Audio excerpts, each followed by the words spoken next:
दुष्टांनाच येणं झालेलं आहे. दुष्ट दुम्न आपल्या हाताच्या समोर उभा आहे. आचार्य गुरु द्रोणाचार्य, तुम्ही एकदम माझे जवळच्या, तेव्हा या माझ्या गुरुला शिष्याचा आशीर्वाद जो नतमस्तक झाला त्याला आशीर्वाद द्यायचा असतो, पण नाता गोत्राचा विचार करण्याच्या ठिकाणी नाही. दुष्ट दुम्न तू माझ्या समोर उभा टाकला असतो वैरी म्हणून. अशा वैऱ्याला मला जगू द्यायचं नाहीये. तुझ्या बापाचा शेवट आम्ही आमच्या या रणरागिणीनं केलाय. आपल्या बाबतीत ते होऊ नये असं वाटत असेल. रक्त माघारी घ्या. माझ्या पिताची धारातीर्थी पडले, आपल्या शस्त्रानं मारले गेले, पण पुत्र सेनापती नात्यानं पांडवाच्या वतीनं लढतोय. तो समोरचा वैरी कोणी असू दे, त्याला डगमगून मागं जाणारा नव्हे. संकट येतात आणि संकट जातात. प्रत्येक संकटांना जातीनिशी कटाक्षानं तो सामोरी जातो. तो वीर म्हणून समाज भूमीवर खेळला जातो. या वीराला मी पूर्णपणे ओळखतोय, जो माझ्या नाशासाठी तुझ्या बापानं निर्माण केलं. अर्थात हा यात्रिक पुत्र आहे. या यात्रिक पुत्रानं तामसी यज्ञातून माझ्या सर्वनाशासाठी निर्माण केलेलं हे मला माहीत असताना सुद्धा तुला माझा शिष्य बनविलं, पूर्णपणे ज्ञान दिलं. अर्थात मी कुणाला घाबरत नाही. माझ्या समोर येणारा प्रत्येक वीर याला फेरी सांगण्यासाठी हा द्रोण तत्पर ठरेल. आचार्य, आचार्य म्हणजे दुसऱ्याला विद्या देणारे, म्हणून तुम्ही आचार्य पदवीला पात्र झाला. पण काय हो, अपराध एकाचा आणि शासन मात्र अनेकांना तुम्ही दिला. पांचाल देशात अग्नितांडव तुम्ही माजविला. तो कोणाकरवी असेल? तुमच्या शिष्याकरवी. अपराधी माझे पिता होते, मी मान्यच करतो, पण शासन अनेकांना तुम्ही काय दिला? साहजिकच तुझा बाप राजा होता. राजाला जरी जाणावा तर त्याची प्रजा समोर येणं. मग जर का प्रजा समोर आली त्यांच्याशी रणकथान आम्ही केलो. आई चुकलं आमचं. आचार्य द्रोण, माझ्या पिताला जेरी सांगणं, माझ्या पिता द्रुपदाला धारातीर्थी बांधण्याचं सामर्थ्य तुमच्या शिष्यापेक्षा तुमच्या अंगात होतं. धनुर्विद्या, शस्त्रास्त्र विद्येत ते निपुण आहे. ते पुढे गेले नाही, पण गुरुदक्षिणेच्या बळाखाली तुम्ही तुमच्या शिष्यांना मी काय करू शकतो? होता. मी काय करू शकतो याची कल्पना तुझ्या बापाला करून दिली. तुझ्या बापानं ब्राह्मणाचा अपराध केला, अर्थात तो अधर्म होता. या विश्वाच्या ठिकाणी माझा अपमान केला, माझा अपराध केला. कारण बोललेला शब्द जागतो त्याला माणूस असं म्हणतात, आणि बोललेल्या शब्दाला जो जागत नाही त्याला माणूस म्हणून घेण्याचा अधिकार नाही. अर्थात माणूस कितून उठलेला तुझा बाप, त्याला शासन कळविणं माझं काम होतं.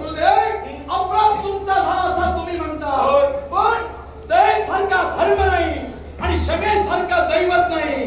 ब्राह्मणाने क्षमा करावी हा त्यांचा प्रमुख त्यांचा उद्योग असतो, आणि क्षत्रियानं प्रत्येकाला जाब विचारावा हा त्यांचा धर्म असतो. मग क्षमा करणं सोडून तुम्ही त्यांना जाब विचारण्यासाठी गेला, ते सुद्धा कुणाला पाठविलात? प्रथमतः शिष्यांना पाठविलात. हा तुमचा धर्म नव्हे. एका अहंकाराला उत्तर तुम्ही अहंकाराला दिला. मग माझा पिता अहंकारी कसा तुम्ही संबोधता? क्षमाशील असेल त्याला सुद्धा राजकर्ता म्हणतात, आणि बोललेला शब्द सत्य करतो तो राजा या पदवीस पात्र करतो. या विश्वाच्या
दिसलं नाही, त्याच्या नेत्रातले अश्रू तुम्हाला दिसले गेले. हो.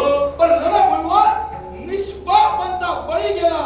तुमच्या शिष्याकरवी मैत्रीत्व हाती तलवारी घेऊन मिळवता येत नाही. दुसऱ्याचं राज्य मिळवून मैत्री जोपासता येत नाही.